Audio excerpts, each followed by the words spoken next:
Have you ever listened to a really interesting conversation and thought, I want to share my opinion on this? Maybe you heard a hot topic dialogue on a podcast or radio show that sparked a conversation between you and your spouse, family members, or friends. That conversation helped you understand your own life and relationships better and made you feel connected and important because someone listened and your opinions matter. That's why Toby and Shelley are bringing you Headlines. Join us for authentic conversations to explore ideas, opinions, experiences, and real-life stories. Live on Saturday nights at 7 p.m. Come chat about life with your friends. Let's chat about life. Hi, my friend. Hello. Let me take care of a couple of pieces of business here. What's up? Well, say your hellos first. Hello, and welcome to News and Views. Yeah, that's right. We renamed it again, but it rhymes now. And we also have a new email address as a result. So Yeah. pretty damn cool. I'm Shelley Carney. And I'm Toby Eunice, and I am wearing, because we're going to talk about it, I'm wearing my Yellowstone hat that I got when we were in Yellowstone. Oh, fancy dancy. Yeah. So a couple of things. Number one, make sure that before you leave tonight, you like our video. YouTube likes it when you like our video. Share it with your family, your friends, your neighbors, your business associates, the entirety of your social networks so that we can grow the channel. And finally, if you are not already a subscriber, please take a moment to subscribe to our channel. And that way, when we start a live stream or we schedule a live And stream, ring the bell. you'll be immediately informed and in the know. Tell them why they should ring the bell. Ring the bell so you're informed and in the know. Right, so you get the notifications, because right. there's nothing better in life getting notifications from That's Toby right. Shelley. Also, I'd like to inform you the super chat light is lit, so if you'd like to contribute to our little project here, you are perfectly welcome to do so. We would highly appreciate it. And then when you do, we'll highlight your chat on the screen. Turn that off. So let's say hello to our friends. The bigger Ben number. Nappa, Hal Gibson, Shelley Carney Livestream Coach. That's me. Okay, Larry, Bobby Brass, and Sparky Sparks. Yeah, Hello. hi guys. So I do, before we get started with today's show, I'm going to be talking a lot about Yellowstone, the Fen treasure, but mostly I'm going to be talking about it in the context of the Fen estate probate that's happening in New Mexico. And I was up there on Friday, and I decided to go by the courthouse and get printouts of several documents. So I've uploaded those documents. I'm going to show you right now. Here they are right there. Share screen. Let me see. That's here. Right. So those are the documents. And I want to go back to here. And those documents are located on a folder in my Google Drive. So I'm going to post that here. Right. That is my Google Drive. And if you click on that link, it will take you to those documents. And so that you don't have to watch them on the screen, you can download those documents, all the documents that are in there. Let me go back and show you what I It works. The link works. Yeah. So included in there are the original McCracken case that was back from 2021, the estate's response, the estate being the Fen estate's response to it. Can I scroll the screen, or do I have to open it first? The more recent, the United States motion to intervene. The estates supporting that. I'm going to tell you, if there's any document you download and read that one. The estates supporting the U.S. motion. A notice of hearing that was issued after this recently. McCracken's response to the United States motion. And then there was a new one today, and it was a motion to intervene by Gregory Thompson. And Gregory Thompson, as you guys may know, is a YouTuber. He does have a YouTube channel that also covers the taste. Hold on, my headphone cable is trapped. There we go. He has a YouTube channel, and he filed a motion. And so I guess I can talk. Can I talk about this now? No, let's do. Is that on our list of things to talk about? It eventually is, yeah. Later down, it's later down the list. Aha. So let's do Shelley's show flow. Let's do that. Yes. Uh, okay. Show moves to 7. So do you want to talk about when our show is moving? Our other show. You know, our show on Wednesdays has been at 1 o'clock for several months, mostly because my husband was working early morning shift and we decided to shift to an earlier time of day.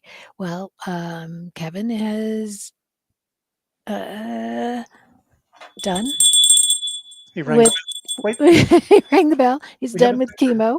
don't we? We have a Where, picture somewhere. where did I put that picture? I don't know. Hang on.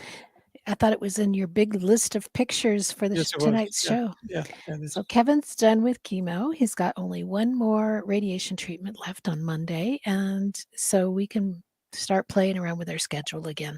So Toby and I have decided that our Wednesday show is going to move back to 7 p.m. Mountain Daylight Time, and we'll be on every Wednesday at 7 and every Saturday at 7. That'll make it easier for us to remember what time to do a show as old folks, and hopefully help you to remember also what time our show is on. And as you can see, here's Kevin ringing the bell, and we decided to put Forrest's quote with it. If you should ever think of me 1,000 years from now, please ring my bell so I will know. And we got to wondering, it seems to be a thing that people ring a bell or a gong when they get out of the hospital after a long stay or they've been through a long treatment. And we were wondering if this had happened to Forrest when he was going through treatment for his kidney It's cancer, Yeah. and if that was why he was inspired to make bells. So we don't know. We're just kind of conjecturing, but we thought it was cool. And we wanted to share this picture of Kevin ringing the bell with you. This is And let me tell you what it says behind the bell. He had to send me a second picture because I couldn't read it. Let's see. It says, "Ring this bell 3 times well. It's told to clearly say, my treatment's done, this course is run, and I am on my way." So we're very excited that he finished that treatment, and his doctors say that he's done really, really well, and he's looking good. So we're very happy about that, and we appreciate all your prayers and good thoughts and well wishes, and I'm sure that they made a difference. So thank you. bless his heart. Yeah. Bless his picking heart. So again, I'm going to post it again. I'm going to be talking about a lot of the documents that you're going to see here, including several that are related to the Fenn probate case. Oops, where's my monitor? Cookie. And that link that I'm putting in the chat room again is a link to all the documents, and you're welcome to download them. If you go to that folder, you can download them. Also, some other stuff that I'm going to be referring to tonight. So that was just our way of saying thank you. We went to Santa Fe on Friday, and I stopped by the courthouse and had them give me as many of the documents that I thought were necessary for this. One of the documents that you'll see here is that there's a hearing on Wednesday. So I'm going to attend that hearing, see what goes on. All right. So Kevin has one more week of radiation therapy. No, one more treatment. One more radiation therapy, but the chemotherapy is done. Yep. Everything's done except for one more treatment on Monday. Which is always the most debilitating on people. That's the hard part, right? Seemed to be, yeah. But he's bouncing back pretty quick. Okay, you know what I did? I closed my show flow. Give me a sec. So let's see what's left. Toby, proposals to support others in live casting and publishing. I wrote that down. Oh, okay. The reason I wrote that down is because invariably we get requests about, I want to write a book. How can you help? I want to start a live stream. How can you help? I want to do a podcast. We offer those services. That is the primary source of our income. We are consultants, and people ask us to do all those things. And what I wanted to mention to you guys, that if you want to publish a book, or if you want to start a live stream or a podcast or a blog or combinations of all of those, then what I'd like to offer you is a free conversation. And oh, you know what? I didn't set up our new. Um, so right now, we'll give you, we always say an hour of our time. Invariably, it goes over the hour. So if you would like to have a conversation about publishing a book, starting a live stream, starting a blog, starting a podcast, or as I said, doing all of those above, call the number that you see scrolling on the screen below. Leave us a voicemail, and we'll call you back and set up an appointment. We just just realized. Or send an email, Or and an email. we'll send you a link to set up a schedule appointment. Right. Yeah. And we'll be happy to do that for free. Now, we do teach people how to do that. We have one week boot camps in all of those. So let us know. I want you guys to know that's how we make our living now. We don't, not that we ever made a living from YouTube, but that's how Shelley and I make our living, and we have the books to prove it. That's right. So proposals for others, live casting, and so is Jana in the room? Jana, are you in the room? Make a note. Anyway, Jana, there's Jana. Jen. Jana, if you're in the room. So I got a message from Jana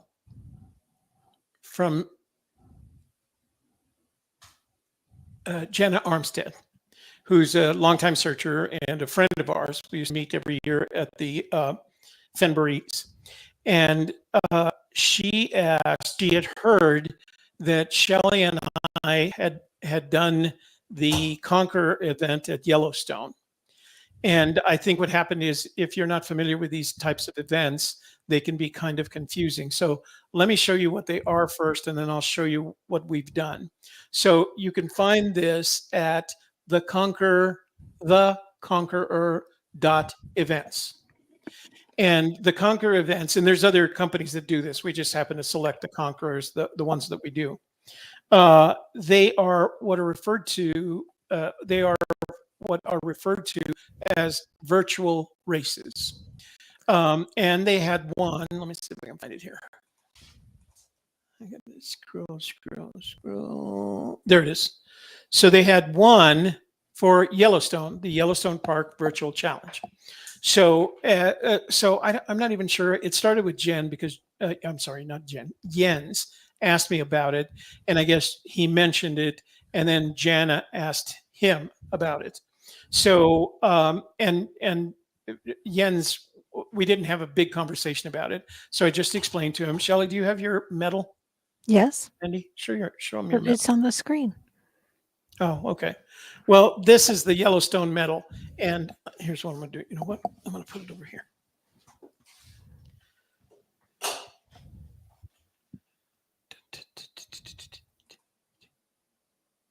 Can you start the camera up? Yeah. So this is the Yellowstone medal that you get now. You've got to show them the part where the geyser goes up. Yeah. So in the back, so they're very beautiful, very thick medals, as you can see, and they come with this beautiful neck thing. This one was lanyard, 75 miles, and they have little gizmos on them, little little gizmos. And the gizmo for Yellowstone was the geyser slides up behind the clouds, right? It's got a buffalo on it, things like that. And that's on the back here. So they're beautifully enameled. They have these enamel surfaces. And this is the one for Yellowstone. Now, I wanted to tell Jana that I didn't spend my time I didn't actually spend any time in Yellowstone. I'm going to show you challenges that I've done. And basically, you do them, and if you use a Fitbit or an Apple Watch, you connect it with the Virtual Challenge app, and it documents your runs every day or your bike rides, and it adds them to the 75 miles. Or your walk. Or your walk. So this is Hadrian's Wall. This is Mount Fuji. They all have these beautiful medals. The most beautiful one I really love is this one from the Great Wall of China, which was 161 miles. Look at how thick that is and beautiful. And they all come like this, and you start it, and you can do it as a team. We don't do them as teams. We do them separately. And then when you're We done, tried one as a team and it went too fast. yeah, because it It counted added both our our mileage. added all our steps Yeah. together. So I enjoyed doing the first one. I did it kind of as a way to keep me motivated to do my workouts, and I really enjoyed the first one. And I wanted to show something else. Let me pull this up as well. So one of the things that they do is they have an app on your phone. Let me put this over here. So they have an app on your phone, and part of the app, every day, every so often, they send you a postcard. So you actually get a postcard for the area. And I have postcards from Japan. I have postcards from Petra. I have postcards from China. I did the Inca Trail. I have postcards from the Inca Trail. And then in addition to that, in the app, as you go along and you get to certain waypoints, if you will, they kind of update you, right, with having left Old Faithful and things like that. And it's like you've written it, right? Like it's in your behalf. If you look at the postcard, for example, my signature is on the postcard. I have reached the end of, this was the last postcard I got at Yellowstone. I've reached the end of my journey, having enjoyed roaring waters, a deep canyon, sputtering geysers and hot springs, and a kaleidoscope of colors. And then it signs your name to it. So you also get, I'm over here, the updates, and then you're tracked on a map, so you always know where you are, and you can take the little yellow Google guy and you can drag it to the map, and you can actually get, this is a 3D photo, a panoramic 3D. I can't do it on here because I just copied it from the app on my phone. So you get to see these locations that you're at and tracking through. So on the Great Wall of China, we got to see places in China. On Hadrian's Wall, we got to see places in northern England. So it's a cool way to keep yourself motivated, as well as get these interesting things. That's the entire 75-mile trek right there. But although we were in Yellowstone a couple of summers ago, we were not in Yellowstone for this virtual race. It is just that, a virtual race.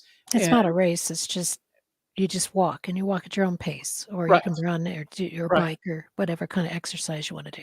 So as we got to the end of last year, they offered us one that's all of 2022. And you calculate how many miles you're going to go over the 365 days. And it also tracks on the app how you're doing. I chose 1,100 miles. So I'll get 1,100 miles worth of walking, running, cycling this coming year in order to get that, in order to win that. I like how you tell people you run. I do run. I've never seen you run.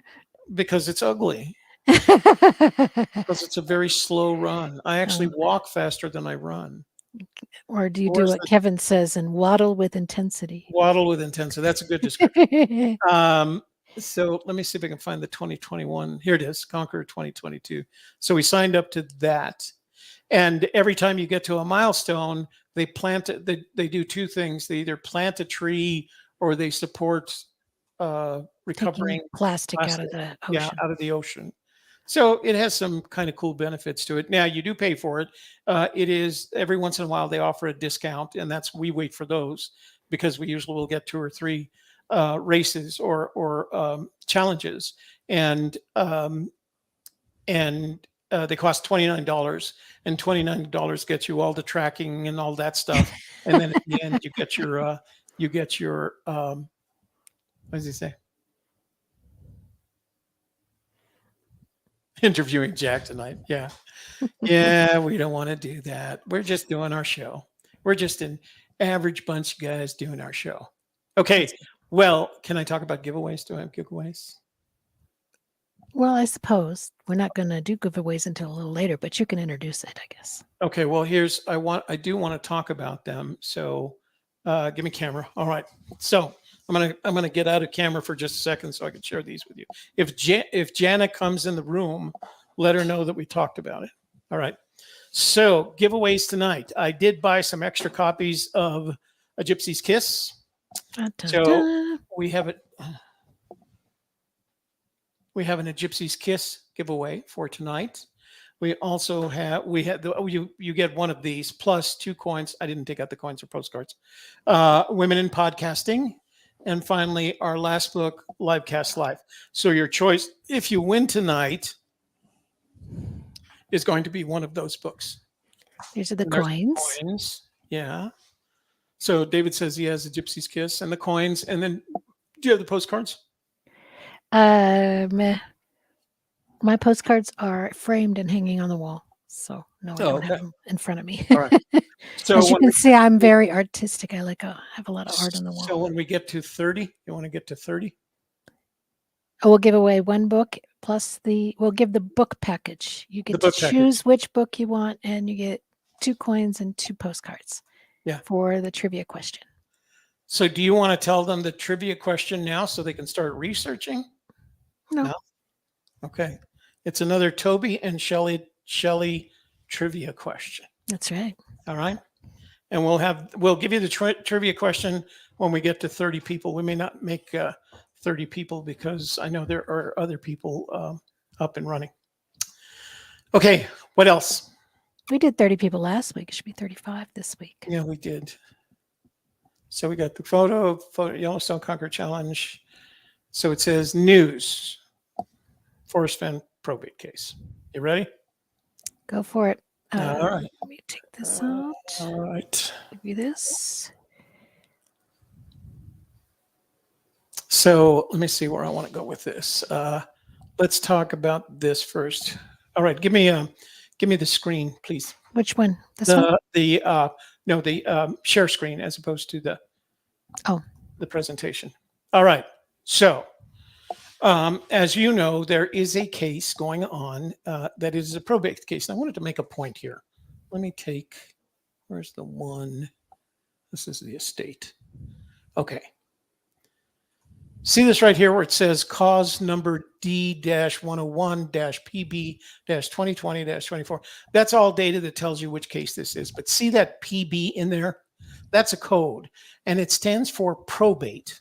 And for those of you who have had somebody close to them pass away where you had to basically reconcile the will or their living trust or all these other things that have to be taken care of as at somebody's passing, eventually it has to go to probate. Now, most of the time, especially if you have a living trust, and the reason I know about this is because one of our clients was an expert at this, and we talked a lot about it.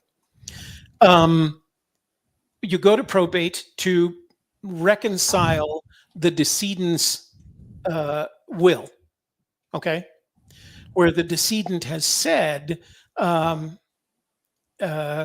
this is the will, last testament and will of this person, in this case, Forrest Fenn.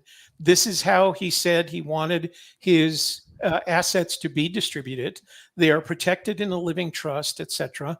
And if anybody has a claim against those assets, this would be your time to speak up.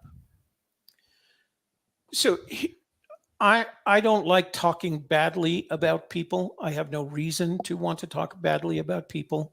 But I do want to say this. The people who have made claims against this have no idea what a probate is. They're making claims that have nothing to do with a reconciliation of Forrest Fenn's assets. And I do want to make one other point. Forrest Fenn's assets do not include the Forrest Fenn treasure. He does not own it. The trust does not own it. The family does not own it. That is Jack Stoof's. That's where it stands. So if you're fighting with a probate court to try and get some sort of recognition on your behalf, so that's the first thing. It's a probate case. It isn't a fraud case. It isn't it is neither civil nor criminal. It's simply a probate case to reconcile any outstanding debts that could be charged against or claimed against Forrest Fenn's estate. So to bring these other matters to fruition is just crazy. And the more and more I thought about it, the only reason that Jack Stoof is involved, because this would not even involve Jack Stoof. While they had a joint defense agreement, that's not probate. That's for litigation, either civil or criminal litigation. This probate court is very specific very specific to Forrest Fenn, his death, and the will that he left behind. So it struck me, why then is, for example, Jack Stoof there? Well, the reason Jack Stoof is there is because I'm sorry, I guess I have to mention his name. He describes himself as a defendant. That's not a case that's not a name that you use in probate. He described himself as a defendant, and he requested that Jack Stoof be deposed. Well, the only reason that Jack's there at all is because a person who's not making a claim against the will, but who is making a claim that somehow there was fraud committed against him, asked Jack to be there. There is no reason for Jack Stoof to be involved in this case. None. Unless he had a claim against Forrest Fenn's estate. And to the best of my knowledge, based on what little Jack has published, it doesn't sound to me like he's got a case against Forrest Fenn's estate, nor does he want to. He got what he wanted. That was the treasure hunt. So I'm not gonna go through any of these documents. There are other people that do that. What you should know is that anything that isn't supported by Zoe, or in this case, the federal government, because the reason the federal government is involved is because Jack Stoof is involved, and Jack Stoof is involved because one of these other claimants asked him to be deposed. So none of this would have occurred had this just remained a probate case. Now, there is a hearing on Wednesday of this week, and that hearing is there to determine whether or not the U.S.'s motion to intervene in the case of Jack Stoof, and they have a wonderful case. Like, they're going to make the case basically that this guy wouldn't be here, except that this guy, who doesn't have any interest, who has no claim against the estate of Forrest Fenn, had him brought in. So now we have to get involved because we need to ensure that this information doesn't get out. So again, the logic behind some of these ancillary motions makes no sense. And part of that is going to be resolved on Wednesday of next week, when the judge will either allow or disallow the motion by the U.S. and then allow or disallow the other motions made by Jamie McCracken and what's his name? I forgot his name. Greg.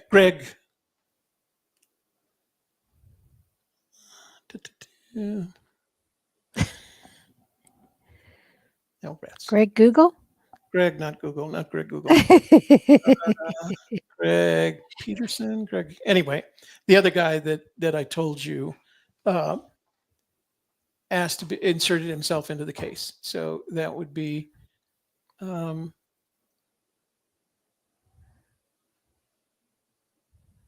let's see, Greg Thompson, who is a YouTuber.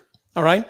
But I'm going to recommend that you read, if you're going to read any of these things, because some of them get pretty long and stinky. This is right here. This one here is the estate's response to McCracken's original claim. You can see McCracken's original claim was filed in 2021. Let's see, 21, May 7th of 2021. And the estate responded on June 4th of 2021. Then here's the U.S. motion. You can read that. We're going to talk a little bit about that tonight. Here's the estate's motion to support the U.S. motion. And I strongly recommend you read that one.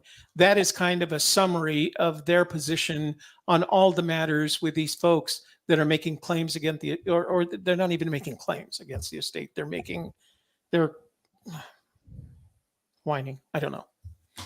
I don't know how else to describe it. Read this one, and that'll tell you pretty much everything you need to know about how strong the case is and why Zoe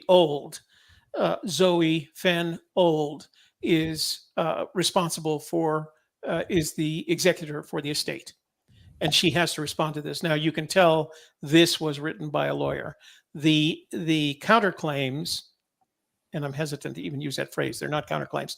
The other stuff was written pro se. That means people acting in their own behalf rather than acting with an attorney. So read that document if you read no others. And again, that link that I gave you, I'm going to put that in here. If you go to that link, it'll take you to that folder, and you can download any of those documents so you have them too. And as the case evolves, I'm 45 minutes away from Santa Fe. One of the benefits of having moved to where I moved is it's not an hour and a half drive. It actually is 45 minutes to the courthouse. So as this case continues to evolve, I will get more of these documents and I will upload them into this folder. Now, there's some other things there that I added that we're going to talk about tonight, including the Wyoming land ownership map. Okay? If you have any questions about this stuff, ask them in the room and I will be happy to answer them. Okay? So we got to get to 30 before we start giveaways. Giveaways at 30. Got it. Okay. So Forest Fen case. All right. Let's go to our presentation. Let's see. That is if you don't stop at the Black Mesa Casino. Yeah. You know why I don't stop there? They don't have a poker room, which is actually a benefit. They do have a good buffet, but they don't have a poker room, so I never stop. As a matter of fact, if I want a poker Plus you had to use the bathroom. But if I want a poker room, all I have to do is drive up the road 2 miles and I'm at is it Santa Ana? Santa Ana, right? Yes. Santa Ana. Mm-hmm. Okay, yes. Give me my presentation there. All right. So one of the things that you'll be able to download is the U.S. government's motion to intervene in the probate case because one of the claimants asked to have Jack Stoof deposed. And the government wanted to make sure that Jack Stoof would not be required to reveal the location where he found Fenn's treasure. And so I started reading it, and it makes sense for the government to do this, but they wouldn't be involved had not someone other than Zoe Old Fenn, because Zoe Fenn Old, Zoe didn't ask Jack to be a witness and to be deposed. That was Jamie McCracken. So if Jamie hadn't done that, then the U.S. would not have been involved. And I'm sure the U.S. eventually is going to be. That's why part of this motion that they're making, if they make a solid argument, they can withdraw the motion because the judge will realize there is no need for Jack Stoof to be deposed here. He is not related to the disposition of the estate. It's crazy to have him deposed, right? So anyway, I went through this and I thought to myself, well, there's some really strange things in here, right? But before we do that, I want you to go back to our old-time Fenn videos. This one was done in July of 2015. This is just the audio we grabbed. Right. We didn't want to. Yeah, we didn't do the video. It's just the audio. You want to play that? Are you in the brand? Oh, I can be. Yeah, I'm watching. Are you ready? Yeah, go ahead. Part of the area includes national parks, national forest, maybe Indian land. What have you figured out if the treasure is found in those areas? Who owns it? This is not something that I jumped into superficially. I mean, I tried to think of everything. My feeling is if you can find a treasure chest, you can have it.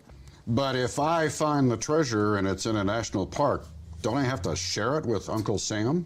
I spent a bunch of money with a lawyer to figure out the question about who owns it, if it's found on public land, on private property, or on Indian land. Mm-hmm. And there's all kinds of answers. If it's found in a national park, according to my attorney, the person that finds it is required to take it to the park superintendent. The rules are different if you find it on private property. Mm-hmm. If you find it on Indian land, it really gets complicated. And the person who finds it has to deal with the legal questions. Well, if there's a legal question, yeah. What if there's not a legal question?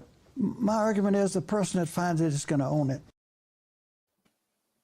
Meaning that the person who finds it is not going to have to return it to the National Park Service. They're going to own it. And as we well know, in the way that it was described, Jack made it a point to take it back to Fenn, return it to him, and then have Fenn gift it to him. Now, there's a couple of reasons you do that. One is to ensure ownership. The other is it's a tax benefit, right? There's a bit of a tax benefit when it's a gift. So that's where it stood. That was Forrest Fenn in 2015 talking to CBS Sunday Morning, a major organization. And he's saying, what if there was no legal question, right? What if there was? And the conclusion we know, and we're going to see that in just a second, I wanted to get some things from Jack. So I went back to the things that Jack had written on Medium, and it included his 2 articles as well as several Jack gets email or something like that. So in the 23rd of September 2020, he wrote several things, and I've actually extracted them so you didn't have to read the whole thing. I am the person who found Forrest Fenn's treasure. So he found it. I figured out the location where he wished to die, and that's where the treasure was back in 2018. But it took me many months to figure out the exact spot. But when I go back someday to lie down beneath those towering pines, tilt my hat over my face to shield it against the bright sun, and drift into one more afternoon nap in that serene forest in the wilds of the cowboy state, I know he will be resting there next to me. I hope that place will always remain as pristine as when he first discovered it. The reason I liked this is because he refers to the location at which he found it as a serene forest in the wilds of the cowboy state. Wyoming is the cowboy state. And you could make a claim here. You could say, well, yeah, but Yellowstone is in Wyoming. Well, there's kind of a problem with that. So I found an article that was written in the Wyoming Law Journal, written by James W. Brown, December 2019. He says, the boundaries of the park described in the Act of 1872 and the power, right, and ownership of the United States of the park area were subsequently recognized and confirmed by an act to provide for the admission of the state of Wyoming into the Union, approved July 10th, 1890. And that was the reference, Act of July 10th, 1890. It was in the book 665, 26, Statute 222. Right? That's what it referred to. So guess what Toby did? Toby went and looked that act up. So in that act, in section 2, it says boundaries, limitations as to Yellowstone National Park, federal jurisdiction in Yellowstone National Park. Quote, provided that nothing in this act contained shall repeal or affect any act of Congress relating to the Yellowstone National Park. The reason for this was Yellowstone was defined before Wyoming was a state, or the reservation of the park as now defined, or as may be hereafter defined, which means they could extend their boundaries into Wyoming, Montana, or Idaho, or the power of the United States over it, or the power of the United States over it. And nothing contained in this act shall interfere with the right and ownership of the United States. Nothing shall interfere with the right and ownership of the United States in said park and reservation as it is now or may hereafter be defined or extended by law. They made it very clear that Yellowstone is an entity unto itself and not part of Wyoming. Now, what they basically said is, while Yellowstone National Park, right up here, is in Wyoming, as is Montana and Idaho, it is not Wyoming. It is Yellowstone National Park, any more than Montana or Idaho. That's what that statement in that act that made that made Wyoming a state says. It is an independent entity. So if you say, I left my car in Wyoming, you can readily assume that your car is in Wyoming and not Yellowstone. If it was in Yellowstone, you would say it's in Yellowstone. Now, could Forrest and Jack agreed that to fool us all, let's say it's in Wyoming? They could have, but as Forrest said in that conversation that he was having with the gentleman from CBS Sunday Morning, oh, I turned off our thing here. Let me see. What thing? Our banner. Oh, I can see all of it. Sorry. So could that Jack and Forrest have agreed? We won't say that it's in Yellowstone because that could get us in trouble. Let's just say it's in Wyoming. They could have. I don't see why they would have. I think when you say I left a treasure in Yellowstone, you say you left a treasure in Yellowstone because honestly, you had the cojones to hide it in Yellowstone. So you might as well stand up and say it was in Yellowstone. That strikes me as the Forrest Fenn way to do things, not to distract from the fact that if it's in Yellowstone, he's in trouble. So let's talk about that for just a second. So in the motion to intervene as submitted by the U.S. government, these words were taken specifically from there. In August of 2020, a Zoom meeting was held with Forrest Fenn, attorney Tom Nasco, and Jack Stoof, and government officials. Our friend Sarah Davis has admitted in the affidavit that's an exhibit to this motion, she admitted that she was there. And she also reports other government officials, right? So there were more than Forrest, the attorney, Jack, and Sarah. There was at least two others, plural. I'm sorry, at least one other, making the plural government official. So there were 5 people, a minimum of 5 people on that call. Now, if she was wise, she would likely have had someone there as a witness, someone there from the Department of Interior legal branch, and maybe even someone from the Department of Justice who was responsible for serving the Department of the Interior. I don't know. I do know there was Forrest, Tom, Jack, Sarah Davis, and at least one other person. Okay? So I thought it was interesting that if I went back again to Jack's writing, this is the article in Medium that he wrote about the disclosure of his identity. My name is Jack Stoof, and I'm the finder of the Forrest Fenn treasure. I searched for it for 2 years. On June 6th of this year, I retrieved the treasure from the place. I found it in Wyoming, the same place Forrest hid it 10 years ago. I now own the treasure. Jamie McCracken. Jack Stoof owns the treasure. In July, with my support, Forrest announced the fact that the treasure had been hidden and found in the state of Wyoming. Yellowstone is in Wyoming. It is not Wyoming. It is Yellowstone. I'm aware some people, I'm going to read that. I have never revealed where I searched for and found the chest to any person, comma, other than some whose job requires them to know that information and keep it confidential. So he actually told us back in December of 2020 that this meeting had taken place in in August of 2020. So not only was he part of it, he wasn't embarrassed about sharing that information. I'm surprised. I didn't pick up on this. I read that article 10 times, didn't pick up on that. And it struck me, well, there goes Forrest's definition of a secret. Because now 5 people have the secret.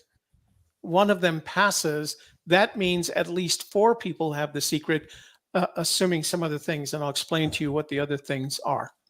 So Jack told us he participated in this. Now, what I'm about to say is opinion, because I don't have the facts to back it up, but it's based on having spent 10 years in federal government and 30 years working for the federal government as an independent contractor. So I had a lot of these things not necessarily happened to me. I wasn't hiding treasure or anything, but I had to know the rules that they followed, right? And they have certain things that they do and certain ways that they do them. So we're going to look at Sarah Davis here, and I'm confident that this call was initiated by Sarah Davis, because this was soon after the guy that she might have been in the case. I'm sorry, in the middle of the case with the guy that was digging in one of the grave sites, one of the graveyards in Yellowstone, and she had dealt with other forest fen searchers. So she didn't like them, right? And so what she wanted to know is, are these people going to keep coming to my park? Because if they are, I want to be able to take care of them without actually having to shoot them. That's where I stand. Mr. Stoof provided detailed, the reason I underline this, detailed, specific information regarding the location where he found the Forest Fen treasure box on or about June 6th. Forest Fen then confirmed the location as the same location where he left the Fen treasure. So how specific do you think Jack was? Did he say it was under a tree buried in the ground and the forest misled us about where it was? Well, here's what I found. Jack Gets Mail number 1, medium.com, 8 January 2021. Thanks, Emily. Emily had asked him a question about the equipment that he had taken with him. Thanks, Emily. And he just made a list. Hiking pack, lots of water, a bit of packaged food, a GPS after 2018, gloves, backup gloves, bear spray for any animals looking to pick off a lone Easterner, bug spray when I remembered, which is when they didn't bite, a tiger's cap, Detroit Tigers, I guess he's a fan, a watch, a utility knife that he never used, sunglasses, that's something true about it. I used to have to find ways to fake using all the knives that I was carrying with me. Rain jacket and a soft shell when it was colder. He also had his phone. So he had at least two. He doesn't mention a camera, which means that it's very likely that he used his phone to take the pictures. Well, any of you that know about metadata know that when your phone takes a picture, it records the precise GPS because it has a GPS receiver, little tiny GPS receiver inside your phone.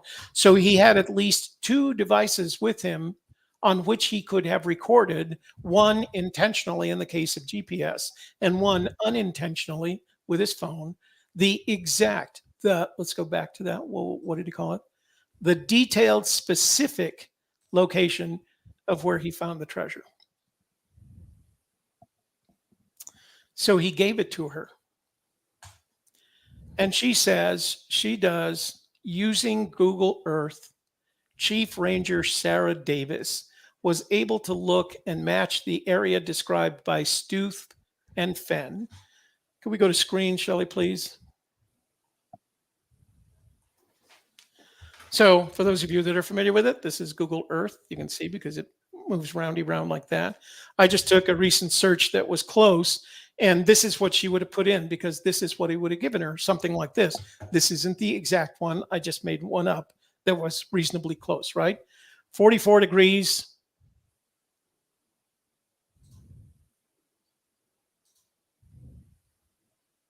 (44°, 24 minutes, 44 seconds) north, 110 degrees, 43 minutes, 22 seconds west. Oh, look, it's by the Yellowstone caldera. Well, dang nabbit, let me zoom into that, says Sarah. You are in the middle of my park, you fruitcake. What are you doing? As a matter of fact, what I can do is I can drag this little googly person over here, and I can pretty much see where you are. I'm going to zoom right in. And we're overlooking the lake, and we're overlooking one of the rivers. And son of a bitch, there's Jack and his girlfriend right there. And a shadow hanging over the river. Shadow. And then there's this guy who brought along his zoomy GoPro with a selfie stick as well as a Russian hand grenade. Then he was evaporated. There's his feet because he was doing a 360. So in your 360s, you give your feet. So she can look at that and say, Consarn you, Jack and Forrest, you were in my national park, and you just gave me the evidence of such by providing me that what you call it? Coordinates. Coordinates. Let's go back to the presentation. So, using Google Earth, Chief Ranger Sarah Davis was able to locate and match the area described by both Stoof and Fenn. The following week, now remember, Sarah Davis, Chief Ranger, we're going to talk about her curriculum vitae in just a moment. She didn't go out that afternoon. She didn't go out the next day. It might have been a Saturday or Sunday. She waited till the following week to go out and check the damage that these guys had done to her precious park. No, she didn't. She didn't rush right out. She waited till the following week, which is an indication that it wasn't in her park, because you know damn well that if it had been her park, she'd have gone that day if possible, because she can get to any place in that park in 2 to 2.5 hours. She can actually get to the place I'm going to show you in just a minute in 2.5 hours. Nope. She hung around, had some coffee. They went out that night, talked about Fenn being a pain in the ass, and they had a couple of beers, you know, and then she got up the next morning, still didn't do anything. She waited till the following week, right? Let's talk about Miss National Park Chief, Yellowstone Chief Ranger Sarah Davis. So she's a 20-year employee, and she had some pretty nice little locations that she was ranger at, and she rose through the ranks over a 20-year period. She was at Natchez Trace. Some of these were in the South, were in the Southeast and Mid-Atlantic, where I was, so I visited a lot of these places. Don't know if she was there when I did. Natchez Trace Parkway, Deputy Chief Ranger. She was at the Vicksburg and Guilford Courthouse National Military Park, which are highly revered and respected. Harper's Ferry, if you've ever been there, you know it is a park that is taken care of better than Yellowstone. It's not as big as Yellowstone, but Manassas National Battlefield Park. You know the seriousness when you walk into that park. Independence National Historic Park, the Assateague Island National Seashore. That's where all the horses are, and that's where all the crazy people go to try and ride the horses and take the seashells. And those rangers were very patient with us, because you can camp there. You can actually camp on the seashore.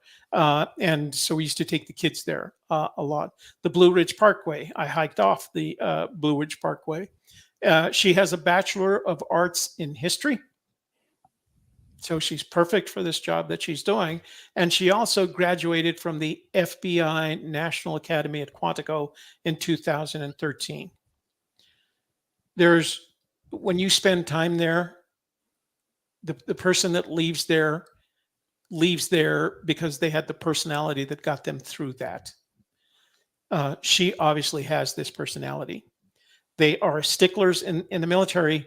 We used to have a name for guys like this. We used to call them STRAC. I never figured out what it stood for. STRAC, STRAC, because they were committed to this lifestyle. That's why I only spent 5 years in the service. I wasn't STRAC enough. I was gung-ho, but I wasn't STRAC, right? But where you stand. So this is a person who takes her job damned seriously. You want to see how seriously she took her job? Well, after that poor guy was put in jail for having dug a hole in a cemetery, she said this. This is her quote. It's in the last place in the article. This is an example of a highly egregious resource violation stemming from the Forrest Fenn treasure hunt saga. And I could almost hear that coming out of her mouth. It wasn't pretty. Said Yellowstone National Park Chief Ranger Sarah Davis, quote, "Today's action by the DOJ sends a clear message that these types of transgressions will be aggressively investigated and prosecuted." This guy dug a hole in a cemetery. But almost anything that you do in a national park is a transgression. This is titled, the Code of Federal Regulations, Title 36, Chapter 1, Part 2, Section 2.22. This refers to some of the rules that you can break, some of the regulations that you can break when you're on a national park relating to property. The following are prohibited: abandoning property. So if you leave a treasure chest in a national park, you're abandoning property. That's prohibited. In addition to that, failing to turn in found property to the superintendent as soon as is practicable. That's against the law. Now, these are at a minimum a Class B misdemeanor, 6 months in jail, $5,000 fine. And she's not embarrassed to send those people to jail. Now, she's sitting in that Zoom conference. Let's go back up a couple here. She's sitting in that Zoom conference with Forrest and Jack, and she doesn't have the authority to arrest them right there, right? If she had caught Forrest hiding the treasure or Jack walking out of the park with the treasure, she can arrest them. She can follow you into Wyoming because her responsibilities extend beyond the park and into the state of Wyoming, and in her case, Montana and Idaho, but no further than that. And she can stop you. If you're speeding in Helena, Montana, she can stop you and hold you until the police from Helena, Montana get there. She has all that authority. She is a peace officer, right? And she's trained at the academy, at the FBI Academy in Quantico. So she knows how to handle one of these conversations. If you've ever got a call from the FBI, and I have, they will ask you if they can come by and speak to you. They will, and they ask politely, and they tell you when they get there, we don't have a warrant, we don't have any of this. You can refuse to talk to us if you'd like. She had to say those exact words when she was talking to Forrest and Jack and whoever NASCO was the attorney. He might be the attorney representing the joint defense agreement. She had to tell him that this was a courtesy. She had to tell him that they didn't have to stay and talk before she could even start, because eventually she's got to fill out a form. The FBI has the 303. I don't know what the Department of the Interior or the National Park Service has, but they have a similar form where they would have to document this conversation. So she would have had to tell them, you don't have to stay here and have this conversation. And then she would have had to get a warrant and have it served on them by the Albuquerque office of the Department of Justice, and then she could have got the Zoom call. It doesn't sound like any of that happened.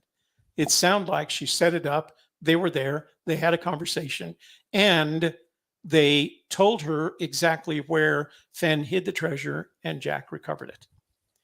So here's the problem. If either Fenn or Jack A had not said anything or claimed the fifth or whatever, that would have been reason enough to issue a warrant. She didn't.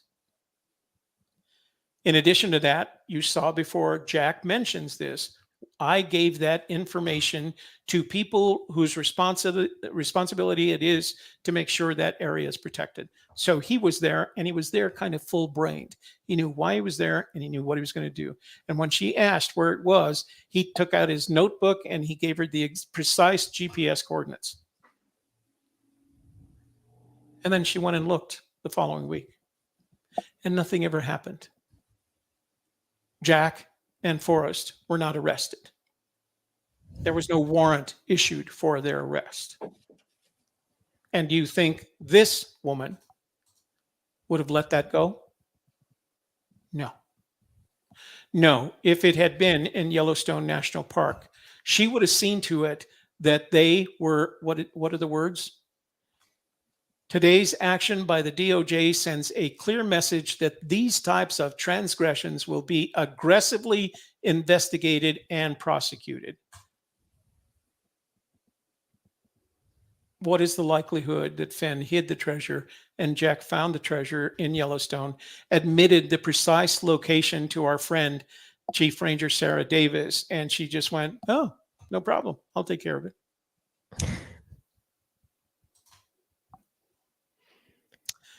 So I thought what was interesting, so part of the U.S. Attorney's motion to intervene includes a declaration that was written by Sarah Davis and much of which is copied into the motion. And oh my goodness, are you following the? Hmm? Uh, I thought was interesting was how she describes Yellowstone.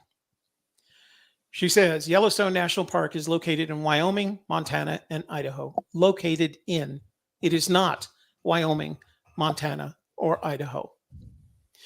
And is approximately 2.2 million acres in size. The park is one of the busiest in the country and experiences 4 million visitors a year, and manages and preserves its public land in part by providing and maintaining roads, trails, and other areas of public access for visitors to utilize. If you guys get a chance and you have a Facebook account, go to Facebook and there's an open account, and I think it's called Yellowstone Morons or something like that. And it's video recordings of people doing stupid things in Yellowstone. It is crazy. And you can understand why this woman wants to arrest anybody that's going to damage her revered park, right? This is Sarah Davis. Here's how she describes where the treasure was found. The location is described as the area where the Fenn treasure was found is public land owned by the United States government and managed by the Department of the Interior. Now, she could have added at this point, and administered by the National Park Service if she wanted to talk about Yellowstone. She didn't. The area where Fenn's treasure was found does not have any trails or infrastructure to support any increase in visitation to the area. Resource damage, such as the creation of social trails, littering, and improper disposal of waste, are a few of the expected consequences of increased visitation. The area also contains water sites that are home to native fish species that could be threatened or damaged by an increase in visitors. So could you say there are places in Yellowstone that meet that criteria? Yes, you could. But that's not how she would have described it. She would have made it a point to say that Yellowstone is not only pristine, but it's protected and it has animals, and the mention of geothermal activity never comes up. Because if there is anything Yellowstone is known for, is people walking into geothermal, into geysers. Not even mentioned. It doesn't make any difference whether you were walking on a trail or not. This is not a description of Yellowstone. This is a description of open land. So, U.S. Department of Interior. This is what the U.S. Department of Interior is responsible for. One of it is the Bureau of Indian Affairs, Bureau of Indian Education. Don't be screwing with those people. They don't like it. One of it is the Bureau of Land Management. Then it's got these bunch of others. The National Park Service, where our friend Chief Ranger Sarah Davis is, and the U.S. Fish and Wildlife Service. You know what's missing? The U.S. Forest Service, because the U.S. Forest Service, interestingly enough, is not part of the Department of the Interior. It's part of the Department of Agriculture. So that reduces the locations. So if we can agree that it's not National Park Service and it's not National Forest Service, that leaves two locations: Bureau of Land Management and U.S. Fish and Wildlife Service. Well, I went to look up the title, remember the 36-1-2-22, for the Fish and Wildlife Service, and they have the same restrictions. You can't abandon property and you can't dig. So that takes them out. That takes the National Park Service out. That leaves only the Bureau of Land Management, which has none of those restrictions. The question is, the Bureau of Land Management?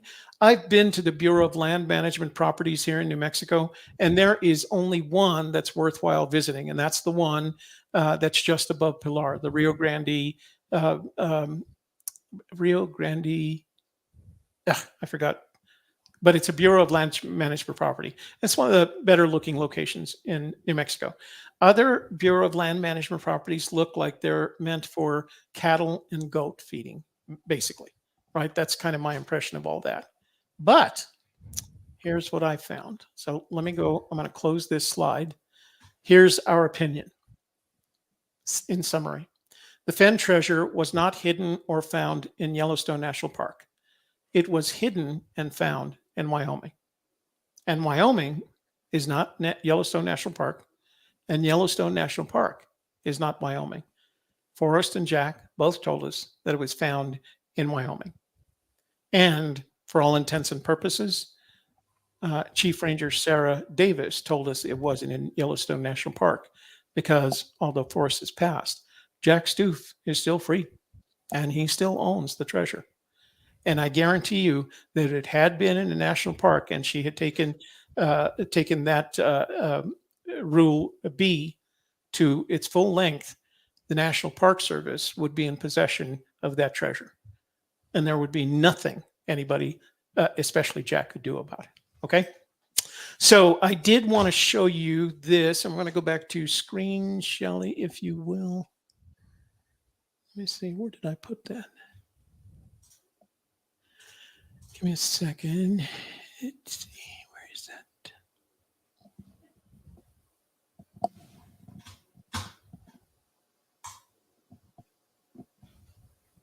I thought I opened it. Just give me 1 sec here. 1 second.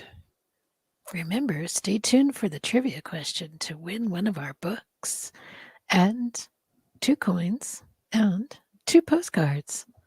Coming soon. Da, da, da, da, da. Should I have some music? Should I have some on hold music playing? No. Why don't you? Is there something to talk about our books? I just did. This thing takes forever to open. Okay, so all right. Hang on. Let me get this open. It's a big, huge map. So it's a map. Go ahead. Share that with. Mappy's the map. Here we go. Okay. So this is the land use map of Wyoming. And you can see it stretches all the way across the state. Here's Yellowstone right here in the corner, in the conal. And then I want you to take a look at this first. So this is the surface management status. This is who's responsible for administering it. So federal public lands administered by the BLM, which has none of these regulations, by the way. It does have some, but they deal with antiques and antiquities.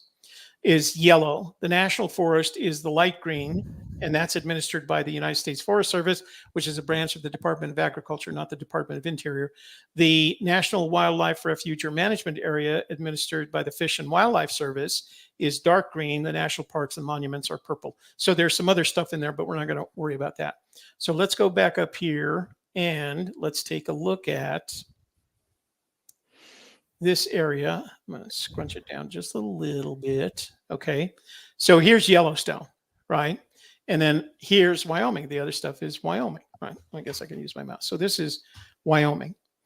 The dark green is Fish and Wildlife Service, right? So all of these that I thought were National Forest Service. The light green are National Forest Service, but they're not administered by the Department of Interior.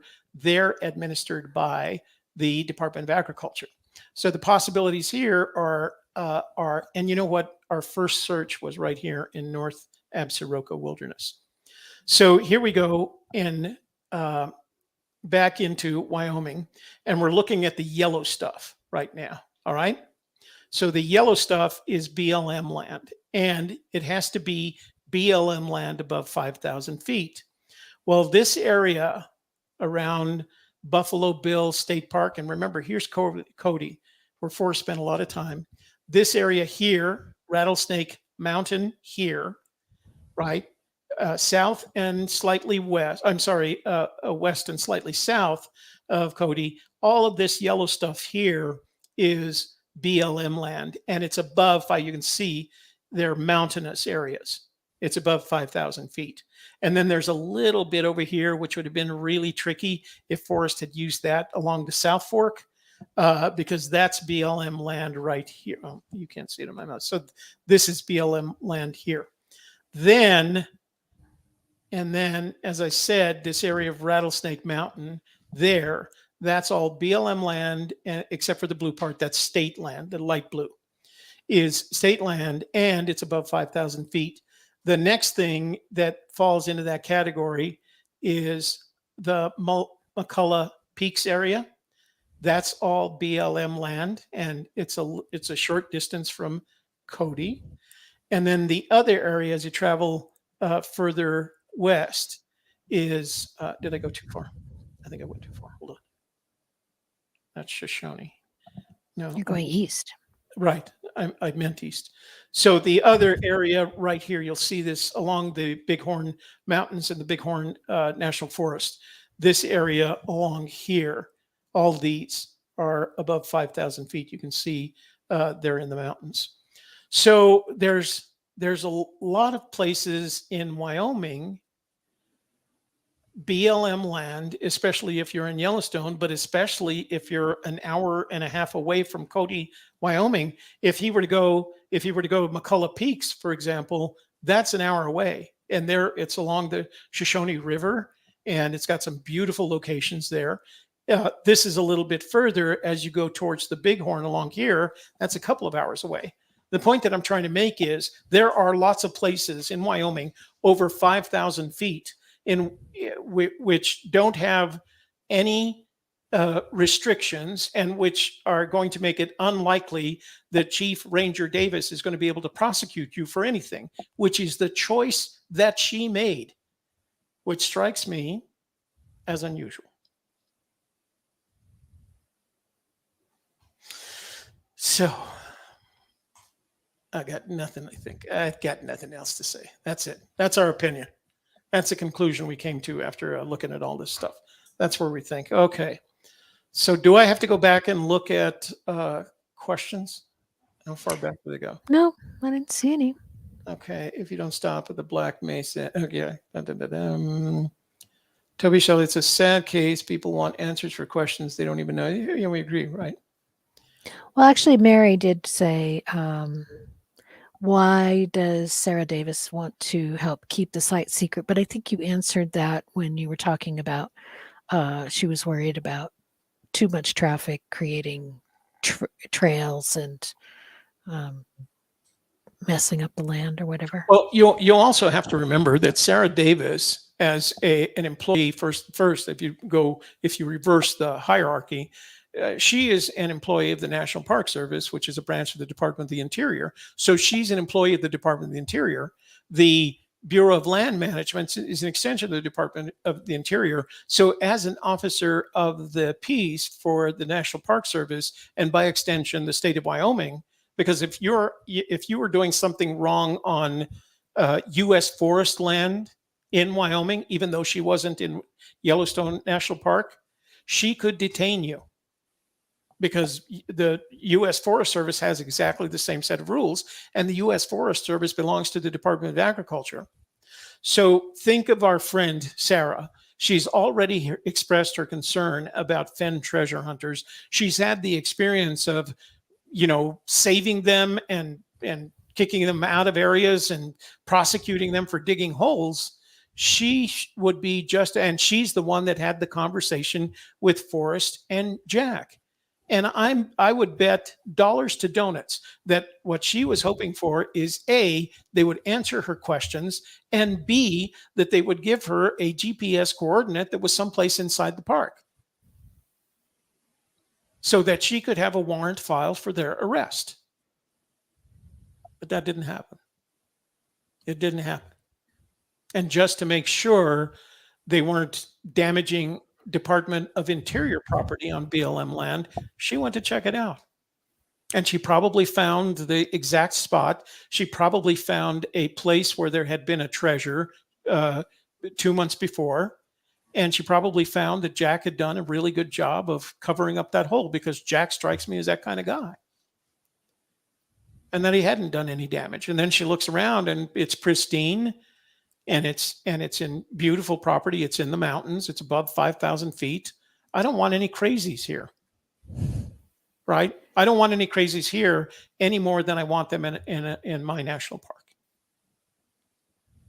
And so she wrote that affidavit and supported. And she probably, again, none of this would have taken place. It would have gone by the way, because the only thing that we would have heard about it was when Jack mentioned it in his December 2020 media.com article, when he said, by the way, I shared my I shared my spot with a couple of other people that have a right to know because they protect the area, right? I didn't know that. I didn't read that. I mean, I did read it, but I didn't imagine what he was saying.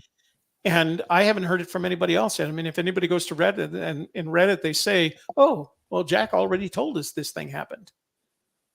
And he didn't seem to be a bit upset by it. He didn't even seem to be upset by the fact that she asked him where he hid the treasure, and he was able to give her the precise GPS coordinates. Because I guarantee you, if they had been in Yellowstone National Park, he wouldn't have said anything, nor would have forced. And that's what their attorneys would have told them to do. And that's all she would need to have a warrant issued for their arrest. But they didn't do that. They told her because they knew nothing was going to happen to them. Especially Jack, who's I don't know where Forrest was and the knowledge of how close he was to his end, but Jack knew there was a possibility that he could lose his treasure if it had been in Yellowstone National Park. If he had found it in Yellowstone National Park and gave her coordinates for that park, she would have issued a warrant for his arrest and reclaimed that treasure. None. And do you think she's just going like, let him keep it?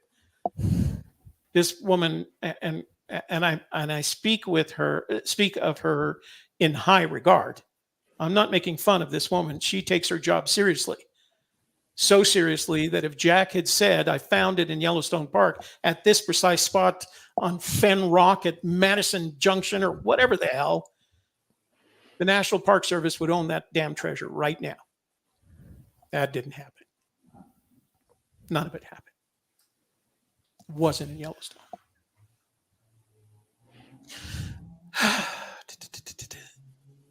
All right. You want to talk about France? Yes, I do. Let's see. Yen, Toby was talking about medallions or something you aren't interested in before you got here. No. So, Hal, I was waiting for Jana to show up because she was asking about it. So let me just show you these again. Shelley and I both have these. These are medals along with the ribbon thing. What is this called? Lanyard. Lanyard. And I have 10 of them. There they are, all from all over the world, and they are virtual competitions. You don't actually go. Although we've been to Yellowstone, we did not go to Yellowstone to get this medal. It's a virtual challenge that you sign up for, and you record your distance every day as you walk or run or cycle, and you send it in. And at the end, they send you a beautiful medal. Oh, what? Look at the screen. Wow. Oh, wow. Where's our, we need some mute. Let's see. Where's our air horn there for that? Am I on yours? I don't know if I'm on yours or mine. You're not. You're on yours. Thank you, Wave Seeker. That's very kind of you. Very That's right. kind. That's right. Thank you. So I don't know whether you remember, Wave Seeker gave us $100 a couple of weeks ago. Wow. So that's the Yellowstone one, and they always have little doohickeys on them. So on the Yellowstone one, there's a button on the back, and it's a slider, and you can slide it up, and it has the geyser erupting in Yellowstone. So each one has a different little gimmick to it. Although this is the one from the Great Wall of China. This was 161 miles.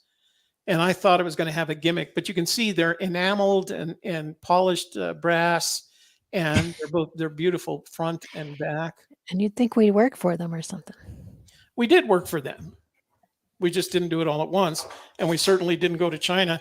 I mean, we worked for this company. The way you're promoting them. So this is Petra, because I wanted to write a book called Petra, and it had the little gimmick. It just has cool things, and anybody can do this. I think we showed. Did I keep it?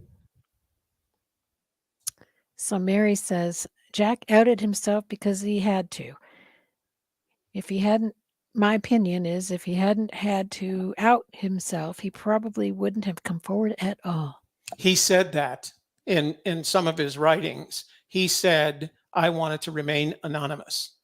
But he felt, after talking with Forrest, he felt like the community deserved to at least know where it was. And of course, you know the rules of this stuff. Once you're given a little bit of information, it's never enough, right? So people want to go, they just want to keep going. And he didn't, I don't think he picked up on that. So when he said it was in Wyoming, he felt like that would be enough. If you look at this case that McCracken has brought against Fenn's estate, he believes it was in New Mexico and then moved. And I'll be the first one to admit it wasn't in New Mexico. And that Should have been. Huh? It should have Should been. have been. It should have been. It was there, but it flew to Wyoming. The last. Went underground and rode the waves. Yeah. So you want to move on to France? Yeah. So I did want to bring up. Hold up. I got to bring up the screen here so they can see what I'm talking about. So.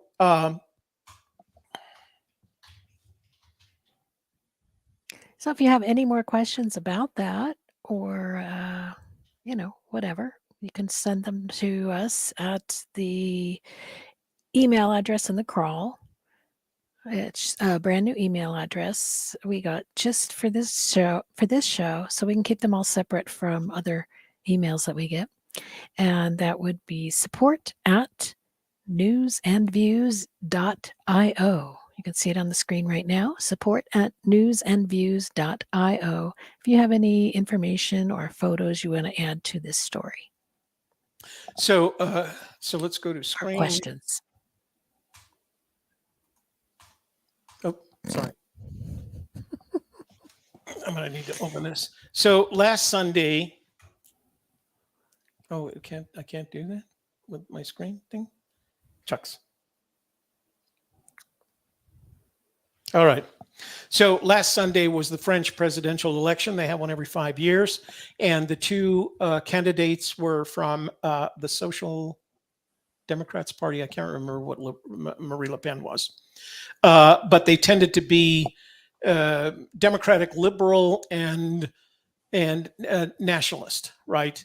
And her campaign was actually funded to a great extent by Vladimir Putin when he made her a loaner. His bank made her a loan of $10 million, and she hasn't had to repay it. There was much worry that she was going to win this election and kind of turn things around in Europe. Europe was making progress, but she had threatened to pull out of the European Union, pull out of NATO, and just take France on its own way, and eventually, I'm sure, establish some sort of relationship with Vladimir Putin and the Russian Federation.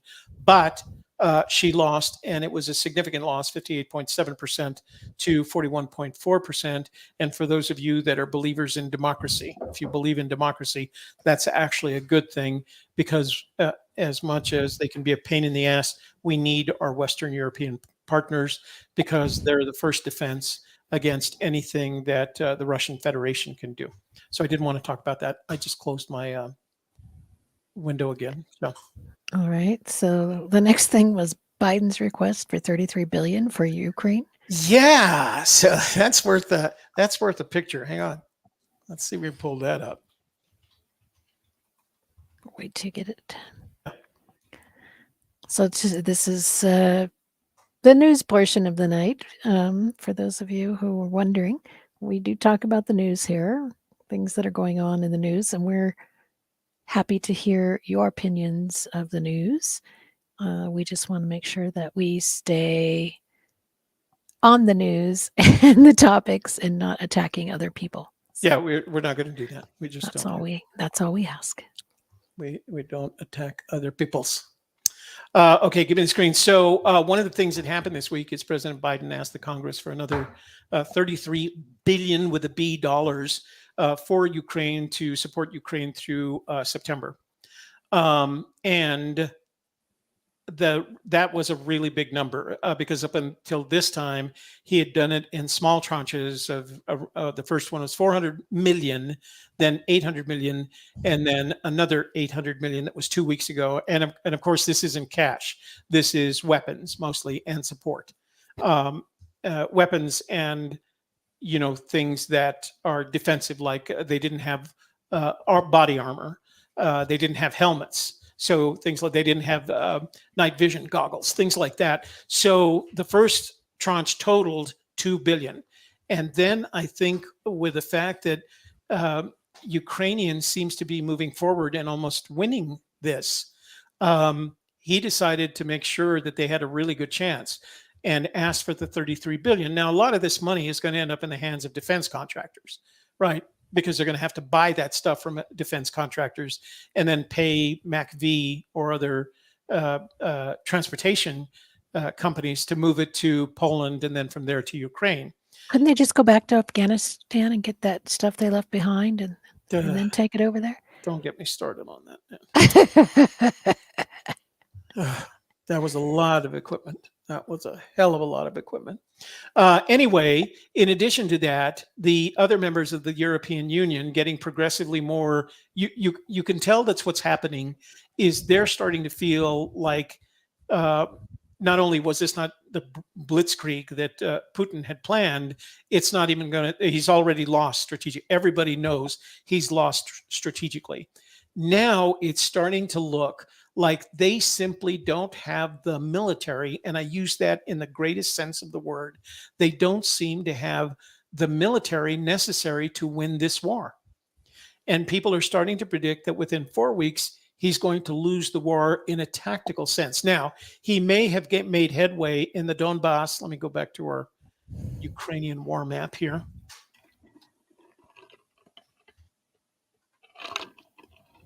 Let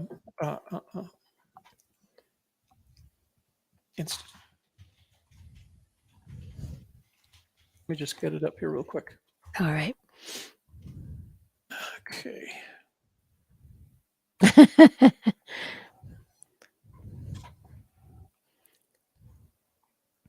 Okay, so remember how we went to the Institute for the Study of War before? Same guys here. And as you can see, Russia is still here in these areas. They are firing on Odessa, which is right here, which is one of the ports. They still have Kherson, Mariupol. The UN has worked out an agreement with Putin to move the civilians that were in Mariupol out, but they're still in Donetsk and they're still outside of Kharkiv. Now, these are areas, the ones with the stripes, had been controlled by the Russians since 2014, 2015.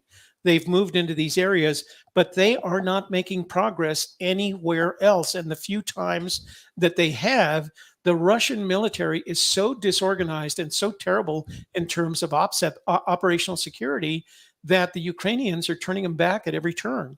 And this is before they have a lot of the equipment that we're providing them, especially, javelins and those Switchblade and the new Ghost Phoenix drones, all of which are tank killers. They're kamikaze tank killers. So they've not even employed any of those weapons that we've been sending to them. The UK just sent them 200 mobile anti-aircraft systems. They're radar driven. They do require 2 guys to run it, but they're mobile. They have tracks. So they're mobile like a track. They can move them any place in the country. And that pretty much ends what little aircraft Russia was taking advantage of. So they had lost on a strategic level as of a couple of weeks ago. I think by the end, I'm going to say 4 weeks. Within 4 weeks, we're going to start seeing Russia making moves that indicates they're not moving forward. Because if they could have moved forward, if they could have taken other territory, they would have. And they just don't seem to be doing that. They don't seem to be moving beyond what they owned before the war and what they've taken since. And eventually, there's a channel on TikTok, and I'll see if I can remember what it is. There's a channel on TikTok, and it's a guy who's Russian, and he's getting the intercepts because their operational security is so low. The soldiers are calling home on their cell phones, and those are being intercepted by various countries, and then they're being published and translated and published. And the soldiers' hearts are not in this. They want to be home. They don't know why they're there. They think their commanders are stupid. Their more are dying. They've lost their numbers have risen from 15,000 to close to 20,000. That's a lot of troops. We in 20 years of war in Afghanistan, We had wounded and injured of around 4,600. That is more than they lost the whole time they were in Afghanistan. So it's a miserable war for them. And worse, it's costing them, because wars are not cheap. So this money has to come from somewhere. Guess where it's going to have to come from, since it's Putin and all the oligarchs that own all this. In addition to that, the oligarchs are starting to speak up, the ones that aren't in Russia, although they, as we mentioned last week, their lives are always being put at risk. And they're starting to speak up. And then he's responding by killing their families. So this is not going well for Putin, not well at all. And it seems to be getting worse rather than better. Every time he says there's going to be, right now, the only thing that he's doing is he launched a couple of their version of the Tomahawk missiles into Kyiv, and he launched it into an air base near the Polish border, where they were transporting equipment, where they were holding equipment. So, but that's about all he can do. And if they get these anti-air equipment from the UK, they're going to be able to stop that, because it's radar controlled. It doesn't make any difference how fast the aircraft is. The radar is going to pick it up. So damned interesting stuff. I was really surprised. So there was one other thing, both Fedorov and Pushkin. So Fedorov is their the equivalent of their Secretary of State, the not defense minister, Minister of State, right? And he's kind of a snarky guy. He used to be at the UN. He's got a lot of money because he's close to Putin, and he's very snarky. He's always been very snarky. He's always making threats. He was one of the two guys that President Trump invited into the Oval Office, the first Russians ever to have been in the Oval Office. And then what they did afterwards, of course, is they swept it to make sure. Anyway, as I've followed him in his career, he's just a snarky guy. And he's the one recently that said, oh, if you keep giving weapons to Ukraine, we might have to toss the big apples at you, meaning, the nuclear weapons. There is no one in Russia of any significance other than Putin that would even consider the possibility, because it would basically wipe them out. And the one thing about tyrants, autocrats, is they don't want to die. They don't want to die. They don't care if a lot of people other die for them, but they don't want to die. They want to be around to spend their money. So when you hear Fedorov say anything, or when you hear anything reported from Fedorov, you have to take it kind of a grain of salt. That's how he's always been. He's always making threats of some kind. So, or we're going to mess with your elections. Go ahead, mess with our elections. There's something new. So anyway, as you can see, this is as of the 29th, and they haven't made any more headway this week than they had when we talked about them last week. So fie on you.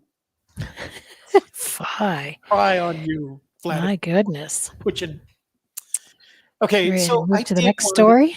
I did want to mention the $44 billion purchase of Twitter, but I don't like Elon Musk, and I don't particularly care for Twitter. And Twitter is kind of a has-been anyway, so they deserve each other. Plus, he had to borrow $8.5 million. He had to sell $8.5 million of Tesla stock. Million or billion? Billion. We're always talking billions of these guys. So I don't want to talk about it just because I'm not a big damn fan of either one of them, honestly. Well, it is news. I mean, you can look at it analytically from just a cultural point of view. Okay, so when Twitter started back in, what was it, 2009, 2010, in that time frame, I was on there. I used Twitter. I thought it was fun. It was, Facebook. You just Twitter. It was kind of like texting a big group of friends, because all your friends followed you, and you'd tweet about, silly stuff about TV shows you were watching, or what you just ate or whatever. So it was non-threatening. It was just, hey, I ate a burrito and it was great. Then it took a while to take off. Then it got to where the news was saying, oh, well, this was reported on Twitter, and they started to act like it was a source of information. Yeah. And I thought that was a little bit crazy. And, I understand that there were people in wartime situations and revolutions who were using Twitter to say, hey, this is going on in our country. And that's great to have that as a way to speak out. But Mhm. then you check up on it. You don't just throw that on the news and go, oh, somebody said this and it's news now. It wasn't vetted, right? Right. So there's a lot of gravitas that was granted to Twitter that That should it not didn't have deserve. been, that it Right. didn't That it didn't deserve. deserve.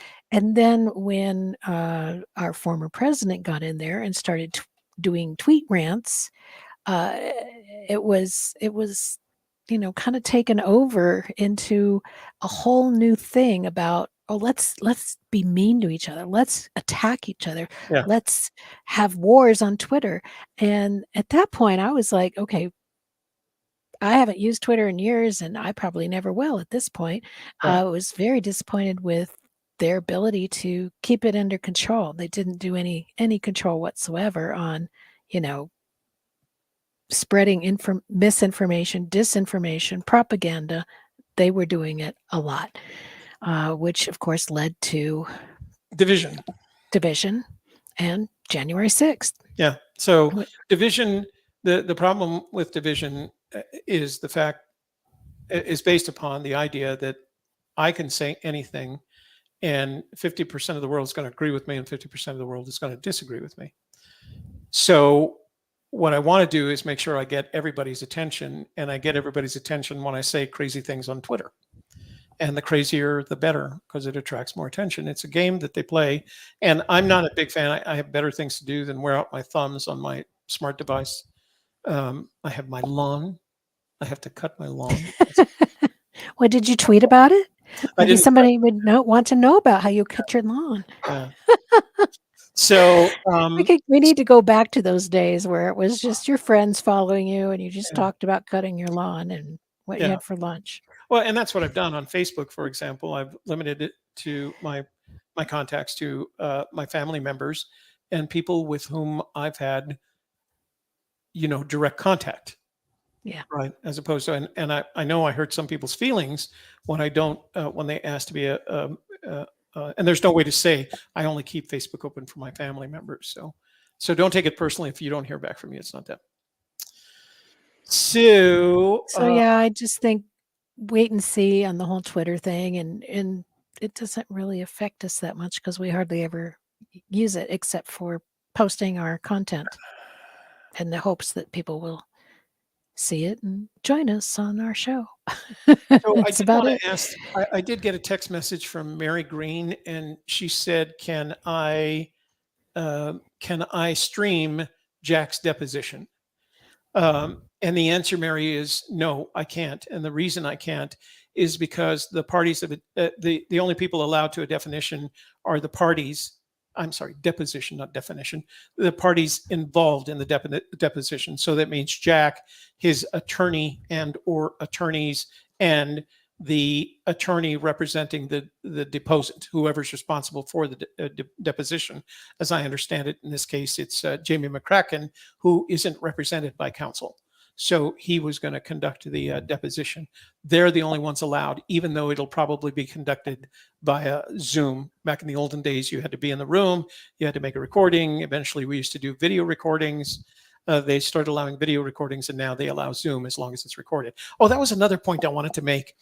I wanted to. So we know based on the count that we made, there were at least at one point 5 people who knew where the treasure was. Forrest Fenn, Jack Stoof, Tom Nasco, Ranger Davis, and other government officials. So I know there's more than her, but I don't know how many more. So there were at least 5. Then, I can't do that. Forrest passed away. I can't do that little finger like that.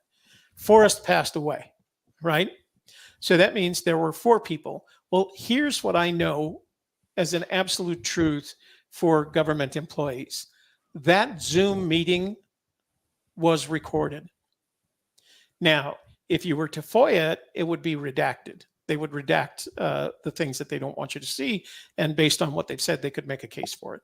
That Zoom meeting was recorded in a document. It's not the 303 because that's the FBI's version of the document, but there is a document, a memorandum for record that records that Zoom meeting, and it is in a folder someplace, right?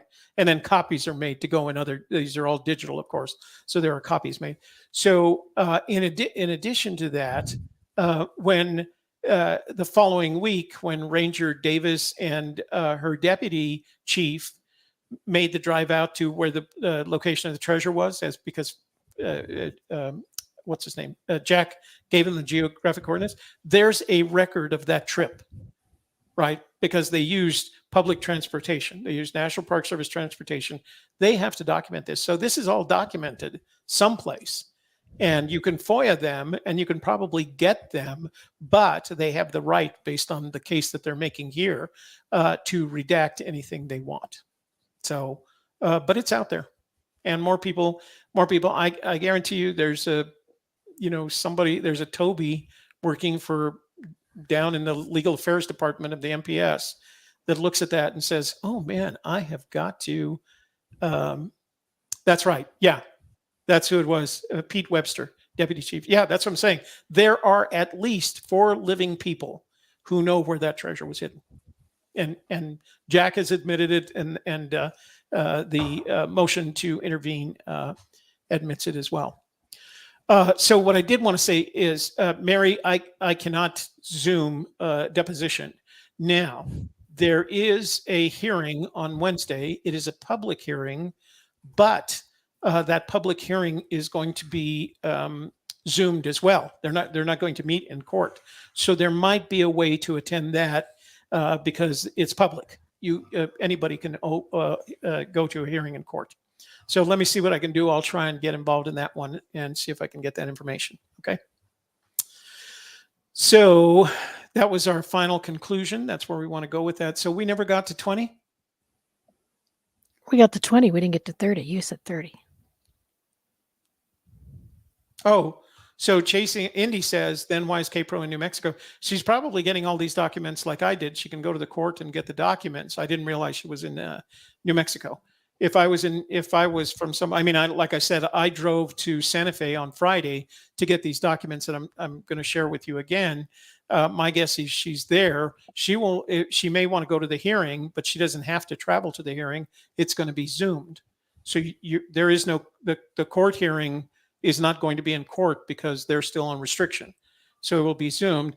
If she thinks she's going to get into the deposition, you can't do that. The deposition is only for the people that are part of the deposition, whether you're an interested party or not. I think K-Pro Christie is listed as an interested party. That doesn't get you into a deposition. So I actually don't know why she's in New Mexico. Dep, in her deposition has all been hilarious. So they're not in deposition. They're actually in court, and they're being examined in court by the opposing attorneys. So that's very different. But I should be able to get information about the Wednesday event. We can find out from there what's going on, because that's where the judge will either allow or disallow all the outstanding motions, and whether or not the government, like she's on New Mexico. I don't know if she's actually there. I don't know what that means. If she's on New Mexico. I think she's supposed to have been. Oh, it looks like she's in New Mexico. No, don't know. So did we give above 20? 30? Nope. No prize. Didn't make it to 30. Shucks. Yeah, maybe next week. Maybe next week. Let's see. See Wave Seeker, that's them in court. So the court is public. Anybody can go to a court hearing until they fill it up. Now, there are restrictions. You can't take cameras or recorders. You can make handwritten notes, or you can make drawings. That's why you always see artists' renditions of what's happening in court, because you can't have a camera in court unless the court allows it. And then it's a camera that you can see everything. So I think that's what they've done to satisfy that. Okay, well, since we can't do a giveaway, let's see. You want to talk about outreach? Oh, wait, let me open up my this screen, this one here. So I did want to let you guys know that all the documents that I talked about tonight, and all the documents that are listed here, that I collected on Saturday, I've made available in a folder for you to download. So if you want to see any of them, this is, for example, McCracken's first, when he first made a claim. This is Zoe's response to it. This is the government's motion to intervene, and then this is the estates. This is the one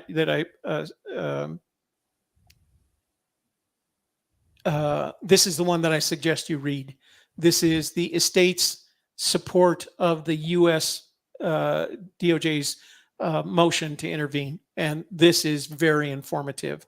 I don't see how McCracken has a case in this based on what was said there. So that's all there, as well as Greg Thompson's motion is in there. Those are all my expectations that on Wednesday they'll all be disallowed. And then there's that administration of the law and Wyoming Act of Admission. And then there's this big map right here is the Wyoming land map that I showed you. It's huge. It's real big, but if you download it, it's very detailed.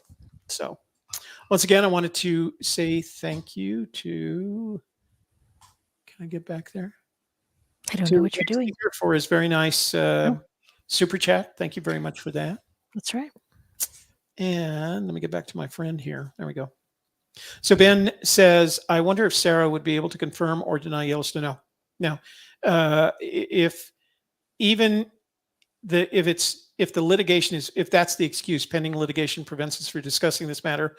If this litigation succeeds, if the motion to intervene by the U.S. Department of Justice is allowed, then basically they have a court-based approval, if you will, of never having to mention it again, because the court says, Zoe makes the case, and that's why I suggest you read her motion to support the U.S. government, because in there she says, this is private and confidential information. It has value, and we have no reason to release it. It should be protected. They call it protected information. And if the government can make this case in front of this court, it sets a precedent for never revealing it again in any case. You would have to sue the government, right? You would basically have to bring a case against the government to get them to release that information. And if they get this judge to agree, it's going to be very hard to do that. I mean, I gotta say, I don't think McCracken has left himself any room. And the other thing that I thought was important is Zoe's attorney is asking for fees, attorney's fees from McCracken for having wasted their time. And if they get that, that's going to be a bunch of money. To go to the court and get them ourselves. No, David, I mean, these are public documents. As a matter of fact, it'll be easier the next time, because I did get an email address that I can write to, and they can just email them to me. I don't have to drive to Santa Fe anymore. Can you and Shelley just make another treasure hunt? I'm working on one with $1,000 item as a prize, and I'd be happy to collaborate with you if it helps. You know, Indy, we might consider that, but we're at the beginning of writing our 4th book, and so it would have to wait until after that. So, and then we got our 5th book planned. But yeah, it's a lot of work, as you probably already know. Let's see. The Fenn family, I think, is more than protected. They have people that, between their attorneys and the physicalness of things, I think they're past the stage where people are showing up at the doorstep because they realize they don't have the treasure anymore. But these attorneys are doing a great job of defending this. And again, they have the benefit of the motions not fitting with the case. The case is a probate case. The determination of the decedent's estate and where it goes. The treasure is not part of that estate. The court understands that already. And that's the point that Zoe made. I'm telling you, read that one motion, download that one motion, the estate's response to, or the estates in support, the estate in support of the U.S. DOJ's motion to intervene. and that's everything you need to know. You can tell it was written by an attorney who had already answered these kinds of questions, and they're prepared for anything. So and they're going to go back to it being a probate case, and all these other things are going to get disallowed. They're just going to be Hal. Thank you for the $5. Thank you for your hard work, he says, and good info. And Hal, I got to tell you, I haven't had so much fun since the olden days, Plus, I know that there's going to be excuse to go to Santa Fe. There's going to be people that have other opinions on the matter, but I'm a big fan of Occam's razor, and I reduced it to Occam's razor. What is the simplest solution to all of this? And that was the simplest solution. Chasing, I just remember the community was so happy with your hunt. It was a nice distraction. We clearly need to a distraction right about now. Well, I have promised, let me, since you brought it up. So give me camera, show. So this book right here is a Gypsy's Kiss book. This is a unique copy of A Gypsy's Kiss. When you publish a book on Amazon, they give you 5 free copies. You have to buy it. I paid for these, but they give you 5 free copies, and you can't resell them. So it says right there, not for resale. Okay. Well, we had given these away to other people, and I was going through my storage unit, and I was just kind of straightening things out, putting them on the shelves, and I saw there was a book, and this is A Gypsy's Kiss, not for resale. It's one of the 5, but what's important about this one is this is the one in which Shelley highlighted all the points that could be interpreted as hints or clues for our treasure hunt. So this is truly a unique, one-of-a-kind edition of A Gypsy's Kiss. And I'll give that away. There's only one of them. We'll sign it and we'll give it away on the night that we get to 100 viewers on Saturday night, or on thank you, Ghost, or on Wednesday night, because starting next Wednesday will be Wednesday evenings as opposed to Wednesday afternoons. That's right. Okay. Starting this coming Wednesday, we are moving from the 1 o'clock time slot to the 7 p.m. time slot. So if you were hesitant to watch because you were working in the middle of the day, you can now join us at 7 p.m. Mountain Daylight Time. And make sure you download some of that stuff that I posted up there so that you can form your own opinions on these matters. That's why I didn't want to talk a great deal about these, because it's a lot of legal terminology, and you can see it from both ways. I can tell you that the court doesn't see it that way. The court makes a decision based on what it believes is to be true according to the law. And that's what will happen to all these things. So download them. I put them up there. I posted the link. You're free to download them. There's no taxes, no surcharges, no super chats required. Read them. And then when we talk about them next Wednesday, I'm hoping that we'll have more information for you next Wednesday based on participating in the case. You guys can make a contribution after you've read them as well. I know Mary Green will download them. Okay. Let's see. We should come together to do a panel with Treasure Hunt Create. Oh, I'm sorry. Wait, go back. I didn't see David's. You could just relaunch that book with a new proxy item location. Let me see. Could we do that? It'd have to be a new poem. We'd have to have new clues. We'd have to do a new poem and new clues, but it could be the same story. Yeah. It would just be between